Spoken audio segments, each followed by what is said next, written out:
City update ન્યૂઝમાં આપનું સ્વાગત છે। સુરત શહેર ક્રાઇમ બ્રાન્ચને મોટી સફળતા મળી છે।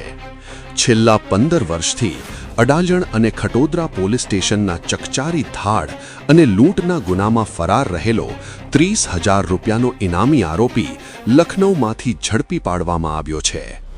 મળતી માહિતી અનુસાર આરોપી શૈલેન્દ્રસિંહ ઉર્ફે રાજુસિંહ ઠાકુર લાંબા સમયથી પોલીસની પકડથી દૂર રહ્યો હતો અને હાલમાં લખનૌમાં જમીન દલાલીનું કામ કરતો હતો। ક્રાઇમ બ્રાન્ચની એન્ટી ઓર્ગેનાઇઝ્ડ ક્રાઇમ સ્ક્વોડે ટેકનિકલ સર્વેલન્સ અને બાતમીદારોની મદદથી આરોપીને લખનૌના વૃંદાવન સોસાયટી વિસ્તારમાંથી ઝડપી પાડ્યો છે અને આગળની તપાસ અડાજણ તથા ખટોદરા પોલીસ દ્વારા હાથ ધરવામાં આવશે। City update news Sufiyan Mulla જોડાયેલા રહો, કારણ કે હવે શહેર નહીં સમગ્ર દેશ કહેશે, આ છે સિટી અપડેટ ન્યૂઝ।